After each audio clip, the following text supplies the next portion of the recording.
ሰላም እንዴት ናችሁ? ይሄ አሊቲያ ፊልም ላይብረሪ ነው። በፊልም ላይብረሪያችን የተለያዩ ስለ ፊልም ጉዳዮች እያነሳን እየተነጋገርን ነው። ዛሬ ደግሞ በዛሬው ኤፒሶድ ደግሞ ስለ ታሪካችን ገጸ ባህሪያት ግንባታ ጥቂት ለመመልከት እንሞክራለን። ጀስት የካራክተር ዲቨሎፕመንት ስለሚባለው ለአንድ ስቶሪ ቴለር ወይም ደግሞ ታሪክ ተናጋሪ የገጸ ባህሪያት ግንባታ ወይም የካራክተር ዲቨሎፕመንት ወሳኝና ትልቅ መሰረት የሆነ ጉዳይ ነው። ስለዚህ ነገር ጥቂት ማውራት አለብን። ባጭሩ ገጸ ባህሪ መገንባት ማለት ወይም ካራክተር ዲቨሎፕመንት ማለት በታሪካችን ውስጥ የሚገኙትን ካራክተሮች ለታሪካችን እንዲሆኑና ለታሪካችን ጥንካሬ ስንል ትክክለኛውን ማንነት ማላበስ ማለት ነው። ወይም ደግሞ እውነተኛና በተመልካች ዘንድ ተቀባይነት ያለው እንዲሆኑ የማድረግ ጥበብ ነው። በተለይ የስቶሪ ቴለሮች ወይም የታሪክ ተናጋሪዎች ትልቁ ስኪላቸው ነው ካራክተር ዲቨሎፕመንት። በእያንዳንዱ ፊልም ውስጥ ያሉ ገጸ ባህሪያት ታሪክ ውስጥ ከመግባታቸው በፊት በምክንያታዊነት የተገነቡ ናቸው። ይሄ የገጸ ባህሪያት ማንነት ታሪካችንን በሚመስል መልኩ በጥንቃቄ መገንባት አለበት። ባጭሩ ዝም ብለው የሚገቡ ካራክተሮች አይኖሩም። በጥንቃቄና በሚገባ የተገነባ ወይም ዴቨሎፕ የተደረገ ገጸ ባህሪ ወይም ካራክተር ያለው ታሪክ ጠንካራ ታሪክ የመሆኑ ፖሲቢሊቲ በጣም ከፍ ያለ ነው። አሪፍ ካራክተር ዴቨሎፕ አድርገን ከሆነ በሁሉም ነገር ዴቨሎፕ አድርገን ከሆነ ያ ታሪክ በጣም ጠንካራና የሚወደድ ይሆናል ማለት ነው በተመልካቾቻችን ዘንድ። እንዲሁም ደግሞ በተቃራኒው ያለ ምክንያታዊነትና ዝም ብለው ጀስት ገጸ ባህሪ ናቸው በሚል ብቻ የሚገቡ ወይም ደግሞ ለስሙ ቢልድ ተደርጓል ተብሎ የሚገቡ በአንድ ታሪክ ውስጥ የሚገቡ ገጸ ባህሪያት ደግሞ ሲኖሩ ያመጣነው ታሪክን ሞስት ፕሮባብሊ ይገሉታል ወይም ደግሞ አሰልቺ ያደርጉታል። አስ ስቶሪ ቴለር በጣም ጥንቃቄ ያስፈልጋል ማለት ነው። የብዙ ስቶሪ ቴለር ወይም ደግሞ የቢግነርስ ስቶሪ ቴለር ትልቁ ችግር ስለሆነ በዚህም ምክንያት በዛሬው ኤፒሶድ እንግዲህ ስለ ካራክተር ዲቨሎፕመንት ከጅምሩ እስከ ፍጻሜው እንዴት እንደሚገነባ እና ከታሪካችን ጋር በምን አይነት መልኩ እንደምናቆራኘው በትንሹም ቢሆን ለማየት እንሞክራለን። ለዚህም እንዲረዳን በዋናነት 4 ዋና ነጥቦችን እንመለከታለን። ጀስት በካራክተር ዲቨሎፕመንት ወቅት ምንድነው ኢንክሉድ የምናደርጋቸው እነዚህ 4 ወሳኝ ነገሮች። actually በጣም so many things ዲቨሎፕ ስናደርግ ብዙ ፖይንቶች አሉ ብሬክ ዳውን የምናደርጋቸው። በዋናነት ግን 4ቱን ነገሮች ነው በዚህ ኤፒሶድ ላይ የምናየው። ሌላ ጊዜ ሜቢ እያንዳንዱን እያነሳን እንነጋገራለን። ለገጸ ባህሪያት ግንባታ ከሚያስፈልጉን 4 የተለያዩ ነጥቦች ውስጥ በመጀመሪያ ደረጃ የሚመጣው ካራክተርስ ጎል ወይም ካራክተሮቻችን ግብ ነው። እንዲሁም ደግሞ ሞቲቬሽን ነው። ለዛ ግባቸው ሞቲቬት ያደረጋቸው ነገር ምንድነው የሚለውን ነገር ቢልድ ማድረግ ነው። አሴ ስቶሪ ቴለር ይህን ነገር ማወቅ የግድ ነው ማለት ነው። አንድ ጠንካራ ገጸ ባህሪ ሁልጊዜም ቢሆን የሚፈልገው ነገር ይኖራል። በዛ ታሪክ ውስጥ በፈጠርነው ወይም ደግሞ በምንፈጥረው ታሪክ ውስጥ ያለ ምክንያት ኤግዚስት አያደርግም ያ ካራክተር ማለት ነው።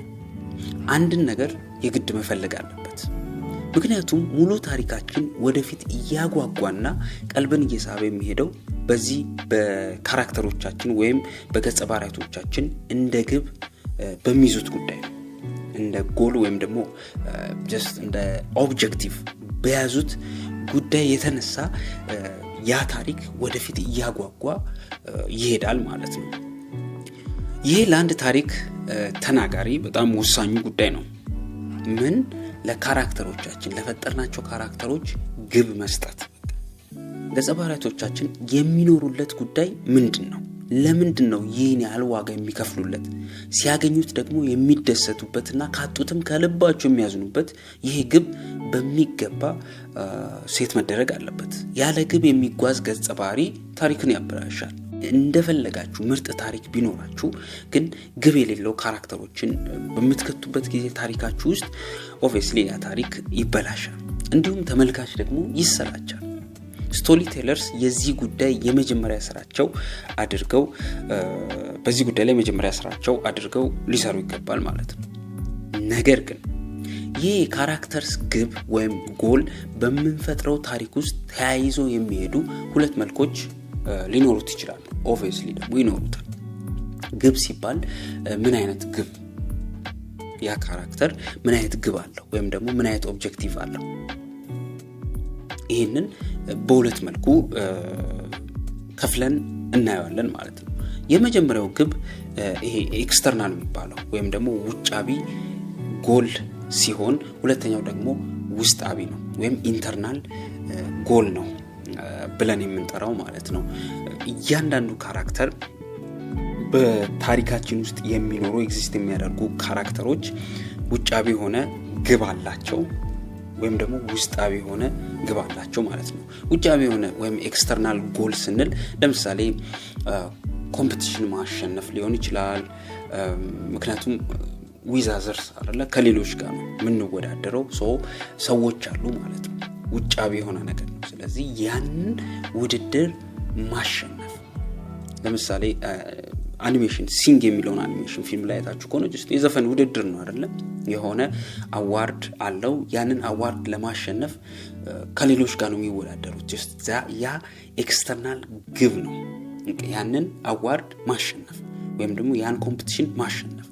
እንዲሁም ደግሞ አንዳንድ ፊልሞችን ስታዩ ይሄ የዲቴክቲቭ የሆኑ የምርመራ ፊልሞችን ስታዩ ሜን ካራክተራችሁ መርማሪ ፖሊስ ከሆነ የዛም ካራክተራችሁ የዛ መርማሪ ካራክተራችሁ ግቡ ሊሆን የሚችለው ወንጀለኛን መያዝ ወይም ደግሞ ያንን ኬዝ አሸንፎ መዝጋት ማለት ነው። ያ ኤክስተርናል፣ ምክንያቱም ሌሎች ሰዎች ኢንቮልቭ ስላደረጉበት። ይሄ የመጀመሪያው ኤክስተርናል ጎል ነው፣ በቃ ካራክተራችሁ መፍጠር ያለባችሁ። ሁለተኛው ደግሞ ይሄ ውስጣዊ የሚባለው ግብ አለው። ያ ካራክተሩ ምንድን ነው የሚፈልገው? ውስጣዊ ሆነው ወይም ደግሞ ኢንተርናል የሆነው ጎሉ ምንድን ነው? ለምሳሌ በራስ የመተማመንን ስኪል ማዳበር ሊሆን ይችላል። ይሄ ከራሱ ጋር የሚታገለው ትግል ነው። ወይም ትራውማታይዝድ የሆነውን ያለፈውን ቁስሉን ማከም ሊሆን ይችላል። ይሄ ኢንተርናል የሆነ ግቡ ነው ማለት ነው። እና ትሩ ታይም ታሪኩ ውስጥ ይሄንን ህመሞቹን ውስጣዊ የሆኑ ችግሮቹን ለመፍታት ሲሄድ ጀስት ያግቡ ነው ማለት ነው። ስለዚህ ለገጸ ባህሪያቶቻችን ወይም ደግሞ ለካራክተሮቻችን በእንዲህ አይነት ሁኔታ ኤክስተርናልና ኢንተርናል የሆነ ግብን እንፈጥራለን ማለት ነው። ነገር ግን ይሄን ሁላ ካደረግን በኋላ ግብ ከሰጠናቸው በኋላ ኦር ደግሞ በታሪካችን ውስጥ እነዚህ ካራክተሮች ዝም ብለው ኤግዚስት ማድረግ የለባቸውም ብላችሁ ወደ ኋላ ተመልሳችሁ አንድ ነገር በደንብ ማሰብ አለባችሁ አስ ስቶሪ ቴለር። ምክንያቱም ግብ ብቻ መፍጠር ብቻውን በቂ ስላልሆነ ማለት ነው። ያንን ነገር ካራክተራችን ለምን እንደፈለገው የሚለው ጥያቄ ደግሞ መመለስ አለባችሁ። ለምንድን ነው የፈለገው? ያን ግቡ እንዲያደርግ ለምንድን ነው የፈለገው? ለምሳሌ ውስጣዊ ዲቤት ካለበት፣ ውስጣዊ ግጭት ካለበት፣ ምክንያቱም አሁን ቅድም ከላይ እንደ ምሳሌ ጠቀስ ነው ምንድነው በራስ የመተማመን ስሜትን ወይም ስኪልን ማዳበር ከሆነ ግቡ ለምንድን ነው ያን ግቡ ያደረገው የሚለው ነገር መመለስ አለበት። ምክንያቱም በድንገት ወይም ምክንያታዊ ሳይሆን ሊፈልግ ስለማይችል ማለት ነው። ስለዚህ የፈለገበትን ምክንያት መፍጠር ወይም ቢልድ ማድረግ የግድ ይላል አስ ስቶሪ ቴለር። ያኔ የካራክተራችን ሞቲቬሽን ወይም ተነሳሽነትን ፈጠርን ማለት ነው። ብዙ ጊዜ ሰምታችሁ ሊሆን ይችላል ይሄንን ወርድ ካራክተር ሞቲቬሽን ይባላል። እና የሚያነሳሳው ጉዳይ ያን ግብ ለምንድን ነው ግቡ ያደረገው፣ ያን ኦብጀክቲቭ ለምንድን ነው ኦብጀክቲቭ ያደረገው የሚለው ማለት ካራክተራችን ሞር ጠንካራና ዌል ዲቨሎፕድ እየሆነ ይመጣል ማለት ነው። እስኪ ይህንን ስለ ካራክተር ሞቲቬሽን በምሳሌ እንመልከት፣ ግቡንም በዛው አንድ ላይ ያያይዘን ማለት ነው። አንድ ሰው ስልጣን ቢፈልግ ለምን ፈለገ የሚል ጥያቄ ይመጣል። ስለዚህ መልስ መስጠት አለብን። ሌትስ ሴይ በልጅነቱ ተንቆ ስለነበር ነው ወይስ እውነትም ህዝብን ለማገልገል እንደዚህ አይነት ምክንያቶችን በመፍጠር ሞር ካራክተሩን የሚፈልገውን ጉዳይ ከየት እንደመጣ ወይም ያን እንዲፈልግ ተነሳሽነቱን ክሊር በማድረግ ለገጸ ባህሪው ጥልቀት መስጠት ያስፈልጋል። ሞር ታሪካችን ስትሮንግ ያደርገዋል። ምክንያቱም ሁሉም ነገር መነሻ አለው አይደል? ወደ እውነተኛው ህይወታችን ስንመጣም እኮ ዛሬ ላይ እንዲሳካልን የምንፈልገውና ልንኖርለት የምንሻው ጉዳይ ዝም ብሎ በድንገት የሚመጣ አይደለም። ምናልባት ትናንት ላይ በቀጥታም ሆነ በተዘዋዋሪ ሪሌት የሚያደርግ ሁኔታ ተፈጥሮ ሊሆን ስለሚችል ይሆናል አይደለ? ይሄን ራሳችሁ ታስቡታላችሁ። ይሄ ነው ተፈጥሮ ሊሆን ይችላል። የሆነ ሰዓት ላይ ባለፈ ታይም ላይ የሆነ ነገር ሀፕን ስላደረገ ዛሬ ላይ ያን ነገር ለማስተካከል ስንል የምንፈልገው ነገር ይኖራል ማለት ነው። ይሄ ለካራክተራችን ይሄንን ነገር ስንፈጥር ታሪካችን ሞር በጣም ተወዳጅ የሆነ ይመጣል ማለት ነው። እስኪ ይሄንን ሐሳብ በአንድ ፊልም እንመልከት። አይ ሆፕ አይታችሁታል ብዬ አስባለሁ። ዘ ላየን ኪንግ የሚለውን አኒሜሽኑ ፊልም አይታችሁታል ብዬ አስባለሁ። እዛው ስላለው ስለ ሲምባ ታስታውሳላችሁና ሲምባን እንመልከት እስቲ። ሲምባ በታሪክ ውስጥ ዋና ካራክተር ነው ወይም ፕሮታጎኒስት የምንለው ነው። እሱ ክሊር የሆነ ግብ አለው አይደለ?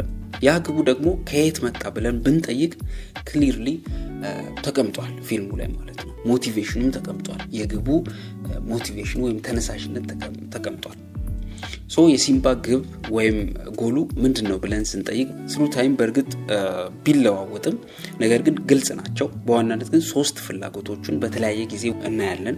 የመጀመሪያው ልጅ እያለ የሚፈልገው እንደ አባቱ ሙፋሳ ንጉስ መሆን ነው። ይሄ በጣም በግልጽ ታይቷል አይደል? ፊልሙ ላይ በቃ ንጉስ መሆን ይፈልጋል። ንጉስ መሆንን በጣም ከልቡ ነበር የሚፈልገው። ለዛውም እንደ አባቱ አይነት መሆንን ነው የሚፈልገው። ምክንያቱም በቅርበት የሚያውቀው አባቱን ነው። አባቱ በጣም ስትሮንግ የነበረ ነው፣ የምታውቁት ነው። ፍላጎቱ ግልጽ ነው፣ ንጉስ መሆን ልጅ እያለ። ታዲያ ይሄ ከየት መጣ ብለን ስለ ሞቲቬሽኑ ስናይ ለአባቱ ሙፋሳ ትልቅ ፍቅር ስለነበረው ከዛ የመጣ ነው እና ደግሞ አድናቆት ነበር። ሙፋሳ በጣም ስትሮንግ የሆነ ኪንግ ነበር አይደለ?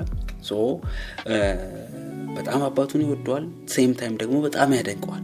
ከዛ የተነሳ ያ ግቡ መጣ ማለት ነው። እና ያ ግቡ የመጣው ከዛ ሞቲቬሽን አባቱን ከመውደድና አባቱን ከማድነቅ የመጣ ነው ግቡ ማለት ነው። ለካራክተሮቻችሁ እንደዚህ አይነት ክሊር የሆነ ኦቴንቲክ የሆነ ናቹራል የሆነ ግብ መፍጠር ዊዝ ሞቲቬሽን ማለት ነው።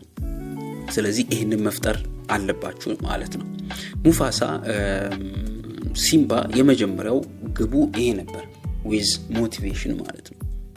ሁለተኛውን ግቡን ደግሞ በምናይበት ጊዜ በፊልሙ መሀል አካባቢ ላይ ጀስት የሆነ አክሲደንት አጋጠማለ። ከዛ አባቱ ሞተ። ከሞተ በኋላ ጀስት ታሪኩ የሚሄድበት አቅጣጫ ተለወጠ አይደለ? በስደት ሄደ። ሲምባ ሌላ ቦታ ማደግ ጀመረ፣ አደገ ማለት ነው። ያኔም ደግሞ ሌላ ፍላጎት ተፈጠረበት ማለት ነው። ያ ፍላጎቱ የተለወጠው ፍላጎቱ ምንድነው? ከኃላፊነት መሸሽና በነፃነት የመኖር ፍላጎት የነበረው ማለት ነው። ፍላጎት በነፃነት በቃ ምንም ጫና ሳይኖርበት ከኃላፊነት ሸሽቶ በነፃነት መኖር ነው። ምንም አይነት ኃላፊነትን ከመቀበል ራሱን አገለለ፣ አራቀ። ጀስት በቃ በነፃነትና ያለምንም ተጽዕኖ የመኖርን ህይወት መፈለግ ጀመረ። አይደል? ለዚህ ፍላጎቱ ደግሞ ያነሳሳው ነገር ምንድነው ስንል አባቱ እንዲሞት በዛ አክሲደንት ባጋጠመ ጊዜ አባቱ እንዲሞት ምክንያት የሆነው እሱ እንደሆነ በማሰቡ ምክንያት በተደጋጋሚ የሚሰማው የጥፋተኝነት ስሜት ጀስት ያንን በነፃነት የመኖር ከኃላፊነት የመሸሽን ግብ የማድረግ ስሜትን ፈጠረበት ማለት ነው። ጸጸት ውስጥ ገብቶ ነበር ማለት ያ ጸጸት ፍላጎትን ሌላ ፍላጎትን ፈጠረበት ማለት ነው። ያን የሚወደውን አባቱን ያጣው በሱ ስህተት እንደሆነ ራሱን ስላሳመነ የሚቆረቁረውን ነገር መሸሽና በነፃነት መኖር የሚለውን ስሜት ማስቀደም የሚለውን ነገር ይሄን አዲሱን ፍላጎት ድራይቭ አድርጎታል። ይሄን ሁለተኛው። ከዛ ሶስተኛው ደግሞ ስናይ ወይም በስተመጨረሻ ላይ የተፈጠረውን ፍላጎቱን ደግሞ ስናይ ትክክለኛውን ቦታውን ለመያዝና የኩራት ድንጋይ ወይም ፕራይድ ሮክ የሚባለው አለ አይደል? እንደ ውርስ ከአባቱ የተሰጠው ያንን ፕራይድ ሮክ ለማስመለስ መነሳት ነው። ሌላኛው ፍላጎቱ ማለት ነው። ይሄ እንግዲህ በላየን ኪንግ ፊልም ውስጥ የታሪኩ መጨረሻ ላይ ትልቁ የሲምባ ተግባር ነበር።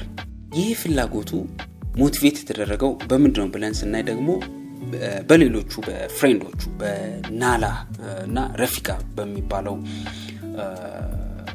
ማንኪ አይደለ በተባሉ ጓደኞቹ ምክንያት ትክክለኛ ማንነቱ ስለተነገረውና ስለ የኩራት ድንጋይ ወይም ፕራይድ ሮክ ስለሚባለው ነገር በግልጽ ሲያስታውሱት አዲሱ ፍላጎቱ ተነሳሳ ማለት ነው። through the story የካራክተሮችን አንድ ወጥ ወይም ተለዋዋጭ ፍላጎቶችን ቢልድ ስናደርግ ተያያዥነት ባለው ሁኔታ ሞቲቬት የሚያደርጋቸውን ነገር በሚገባ መገንባት አለብን። just ላየን ኪንግ ላይ እንዳየነው ፍላጎት አለ። ከዛ ደግሞ ያን ፍላጎቱን ድራይቭ ያደረገው ሞቲቬሽን ክሊር የሆነ ሞቲቬሽን ቢልድ ማድረግ አለብን። ይህ ነጥብ ለአንድ ስቶሪ ቴለር ወሳኝና የሚገነባውን ታሪክ ጠንካራ የሚያደርገው ነገር ነው። በደንብ ራስን ለዚህ ማሰልጠን አስፈላጊ ነው ማለት ነው። ሁለተኛው ደግሞ ኮንፍሊክት መፍጠር ነው ወይም ግጭት መፍጠር ነው። ይሄ በጣም ወሳኝ ነገር ነው። ሁላችንም እንደምናውቀው የአንድ ታሪክ የጀርባ አጥንት ተብሎ የሚጠራው ግጭት ወይም ኮንፍሊክት ነው። ገጸ ባህሪያቶቻችን በታሪክ ውስጥ የሚጋፈጡት ችግር ወይም ያልጠበቁት ጉዳይ ይበልጥ ተወዳጅነትን የሚፈጥርና ተመልካቾቻችንን ቀልባቸውን ለመሳብ የሚረዳ ዘዴ ነው። ጠንካራና ዌል ዲቨሎፕ የተደረገ ኮንፍሊክት ታሪካችንን ጠንካራና ተወዳጅ ያደርገዋል። እንዲሁም ተራና በጣም ደካማ ኮንፍሊክትን ካራክተሮቻችንን ፌስ ሲያደርጉ ሞራ ሰልቺ የሆነ ይመጣል አይደለ? ገጸ ባህሪያችን ከላይ እንዳልነው አቺቭ ሊያደርገው የሚፈልገው ነገር አለ። ያን የሚፈልገውን ነገር በቀላሉ ካገኘ ኦብቪየስሊ ውበት አይኖርም፣ ጭራሽ ታሪክም ላይሆን ይችላል። ግጭት ወይም እንቅፋት ገጸ ባህሪውን ሞር ተወዳጅ እንዲሆንና ታሪኩን ፎሎ እንድናደርግ የማድረግ አቅም አለው።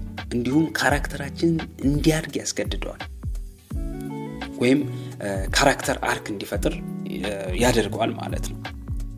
ታዲያ እነዚህ ግጭቶች እንደ ስቶሪ ቴለር ለሁለት ከፍለን ነው የምናያቸው። ውስጣዊና ውጫዊ ብለን እንለያቸዋለን ማለት ነው። ግጭት ወይም ደግሞ ኮንፍሊክት የምንለው በአንድ ታሪክ ውስጥ ወይም ደግሞ ካራክተሩ ፌስ የሚያደርገው ሁለት አይነት ግጭቶች አሉ። የመጀመሪያው ውስጣዊ ግጭት ነው፣ ከራሱ ጋር የሚጋጨው። ሁለተኛው ደግሞ ውጫዊ ነው፣ ከሌሎች ጋር ዊዛዘርስ የሚኖረው ግጭት ነው ማለት ነው። በጣም ጠንካራ የሆነ ታሪክ እነዚህ ሁለቱ ግጭቶች ይኖሩታል። ኦብቪየስሊ ካራክተራችን በውስጣዊም በውጫዊም ግጭት ያጋጥማል። ያኔ አራውንድ አወር ካራክተር ኤቭሪቲንግ ይጦዛል። ዜን ተወዳጅና ምርጥ ታሪክ ይወጣዋል። ስቶሪ ቴለርስ በዚህ ስራ ላይ ትኩረታቸው ከፍ ያለ መሆን አለበት። ስለዚህ በዚህ ነገር ላይ ስኪልፉል መሆን አለብን ማለት ነው። ለመሆኑ ግን ውስጣዊና ውጫዊ የምንላቸው ግጭቶች ምንድን ናቸው?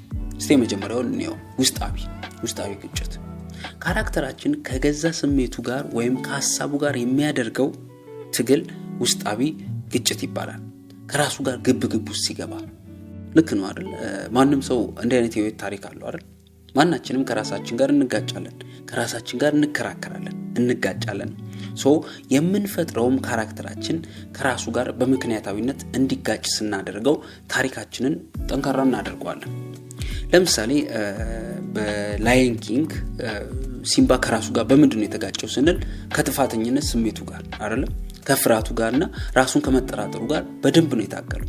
እንደውም ከዚህ ግጭቱ የተነሳ ንጉስ ለመሆን ብቁ አይደለም ብሎ እስከማመን ድረስ ደርሶ ነበር አይደል? የምንፈጥራቸው ካራክተሮች ከራሳቸው ጋር የሚጋጩ ወይም ደግሞ ዲቤት ውስጥ የሚገቡ ቢሆኑ ይመረጣል። ምክንያቱም ከእንዲህ አይነት ግጭቶቻቸው የተነሳ ነው ዲሲሽናቸው ቀጣዩን ታሪክ ወደፊት የሚያስኬደው፣ እንደውም በጣም በአማረ መልኩ ያስኬደዋል ማለት ነው። ስለዚህ የመጀመሪያው ካራክተሮች ከራሳቸው ጋር ይጋጫሉ። ሁለተኛው ደግሞ ውጫዊ ወይም ኤክስተርናል ግጭት ብለን የምንጠራው ነው። ይህም ከሌላ ሰው ጋር መጋጨት፣ ከህብረተሰብ ጋር ግብ ውስጥ መግባት ወይም ከተፈጥሮ ጋር የሚደረግ ትግል በጠቅላላ ውጫዊ ወይም ኤክስተርናል ይባላል። በአንድ ታሪክ ውስጥ ይሄኛው ግጭት ምናልባትም ከፍተኛውን ስፍራ የሚይዝ ይሆናል ወይም ለባለ ታሪካችን ኢንተርናል ግጭት ወይም ኮንፍሊክት ምክንያቱም ሊሆን ይችላል። ከለያየ ነው ይሄ ከራሱ ጋር ግጭት ወይም ዲቤት ውስጥ ምናምን እንዲገባ ኤክስተርናል የሆነው ግጭት ምክንያት ሊሆን ይችላል። ውጫዊ ግጭትን ስንፈጥር አሁንም በምክንያታዊነትና ልንፈጥር ያሰብነውን ታሪክ በጠበቀ መልኩ መሆን አለበት። እነዚህ ውጫዊ ግጭቶች ገጸ ባህሪው ወይም ካራክተሩ ምርጫ እንዲያደርግና እንዲለወጥም ያደርጉታል። ሌትስ ሴይ አሁንም ሲምባን እንመልከት። ስካርን ታውቁታላችሁ አይደል? ወይም የፊልሙ ቪሌን የሆነው ስካር ዙፋኑን ነጥቆ የኩራት ድንጋይን ፕራይድ ሮክ የሚባለውን ያጠፋል አይደል? በተጨማሪም ስካር በሲምባ ላይ ተንኮል በመስራት ሊገድለው ይሞክራል። ይሄ የሲምባ ውጫዊ ግጭቱ ነው ኦር ቪሌን። በተለምዶውን ፊልም በምናይበት ጊዜ ጠላት ምንላቸው አሉ አይደል? ወይም አንታጎኒስት የሚባሉት እነዚህ ውጫዊ ግጭት የሚፈጥሩ ናቸው ለካራክተሮቻችን። ኦር ደግሞ ማህበረሰብ ሊሆን ይችላል። የማህበረሰብ አመለካከት፣ ካልቸር፣ ትራዲሽን፣ እነዚህ ነገሮች ከካራክተሮቻችን ጋር ግጭት ይፈጥራሉ አይደለ? ያ ካራክተራችን ሜቢ ከዛ ካልቸር ወጣ ያለ አመለካከት ወይም ወጣ ያለ ድርጊት ሊያደርግ በሚነሳበት ጊዜ the main conflict ፌስ የሚያደርገው ከማህበረሰቡ ጋር አይደለ? ኦር ደግሞ ከኔቸር ጋር ሊጋጭ ይችላል። አውሎ ንፋስ፣ እሳተ ገሞራ ሊሆን ይችላል፣ ሱናሚ ሊሆን ይችላል። ብዙ ጊዜ እናያለን አይደለ? በውጭ ዓለም እንደዚህ አይነት እንትኖች እና ኤክስተርናል የሆነ ኮንፍሊክት ነው። ስለዚህ አሴ ስቶሪ ቴለር ስለ ኮንፍሊክት ወይም ስለ ግጭት ሰፊ ጊዜን ወስዳችሁ ልትሰሩበት ይገባል። ምክንያቱም የጀርባ አጥንት ነው ብለናል። ኮንፍሊክት ከሌለ፣ ምርጥ ኮንፍሊክት ከሌለ፣ ለዛውም ኢንተርናል እና ኤክስተርናል ኮንፍሊክት ለካራክተሮቻችን ካልፈጠርን አሰልቺና ቦሪንግ የሆነ ኦር ደግሞ ክሊሼ የሆነ ስቶሪን ቢልድ ለማድረግ ነው የምንገደደው ማለት ነው። ባጭሩ ተወዳጅ የሆነ ስራን ልንሰራ እንችል። ስለዚህ በዚህ ነገር ላይ በጣም ስፔሻላይዝ ማድረግ አለባችሁ፣ ራሳችሁን ዲቨሎፕ ማድረግ አለባችሁ ማለት ነው። ያልተጠበቀና አሰልቺ ያልሆነ ግጭትን ለባለ ታሪካችን መፍጠርም እና ደግሞ ከዚህ በፊት የተሰሩ በጣም የተለያዩ ምርጥ የሚባሉ ፊልሞችን እያያችሁ ካራክተሮቹ ፌስ የሚያደርጉትን ግጭቶች ተመልከቷቸው። ዜን ራሳችሁን እያሳደጋችሁና ስኪልፉል እያደረጋችሁ እንድትሄዱ ራሳችሁን ይረዳችኋል ማለት ነው። ስለዚህ ያ ካራክተር ቢልድ ስናደርግ የመጀመሪያው ጎል ነው። ስለ ጎል ስናስብ ኦር ደግሞ ለምን ኤግዚስት እንዳደረጉ በዛ ታሪክ ውስጥ ስናስብ የሆነ ኦብጀክቲቭ አላቸው፣ ሊያሳኩ የሚፈልጉት ነገር አለ። ያ ሊያሳኩት የፈለጉት ነገር ደግሞ ሞቲቬሽን አለው። ከየት ነው የመጣው? የሚያነሳሳቸው ነገር ምንድን ነው የሚለው ነገር በመጀመሪያ ደረጃ ያየነው ነው። ሁለተኛው ደግሞ ያንን ግባቸውን እንዳያሳኩ የሚያደርግ ግጭት ነው። በደንብ በሚገባ የተጠናበት ግጭት መፈጠር አለበት። በቃ ወዲያው ማሳካት የለባቸውም አይደል? ስትራግል ማድረግ አለባቸው። ብዙ ችግር ሊያጋጥማቸው ይገባል። ያንን ችግር በደንብ ዲቨሎፕ ማድረግ፣ ይሄ ካራክተር ዲቨሎፕ ስናደርግ ወሳኙ ፓርት ነው ማለት ነው። ለዛሬ በዚህ እናብቃ። እነዚህ ሁለቱን ነገሮች እኒና እንደ ፓርት 1 አይተነው ካራክተር ዲቨሎፕመንትን፣ በቀጣይነት ደግሞ በፓርት 2 የገጸ ባህሪያትን በምንገነባበት ጊዜ የሚያስፈልጉ የካራክተር አርክ እና በመጨረሻም ደግሞ የካራክተሮችን ስትሬንግስ፣ ድክመት እና ባክስቶሪን በደንብ አይተን ስለ ካራክተር ዴቨሎፕመንት ያለንን ሀሳብ እንጨርሳለን። የምናወራበትን ጉዳይ እንጨርሳለን። ከዛ በኋላ ደግሞ እንዴት ነው ዴቨሎፕ የምናደርገው፣ ስትራክቸር የምናስይዘው ታሪካችንን የሚለውን እናወራለን ማለት ነው። አብራችሁን ስላላችሁ በጣም እናመሰግናለን። በጣም አመሰግናለሁ። ስቶሪ ቴሊንግ ነው ጊዜያችን። ስቶሪ ቴሊንጋችን ደግሞ በጣም ዴቨሎፕ እያደረግን ስኪልፉል እየሆንን አሴ ስቶሪ ቴለር ደግሞ አክት እያደረግን ካራክተሮችን ቢውልድ እናደርጋለን። ታሪክ ደግሞ እንዴት እንደምናገኝ፣ ኮንሰፕት እንዴት እንደምናገኝ በደንብ እንነጋገራለን። ከዛ ደግሞ ስትራክቸር እናስይዛለን ስቶሪያችንን። እነዚህ ነገሮች ዲቴል እያወራን ነው። በቀጣይነትም እናወራለን። አብራችሁን ስላላችሁ እናመሰግናለን። አሊቲያ ፊልም ላይብረሪን ደግሞ ሳብስክራይብ፣ ላይክ እና ሼር ማድረግ እንዳይረሱ። በቀጣይ ኤፒሶድ እንገናኝ። ባይ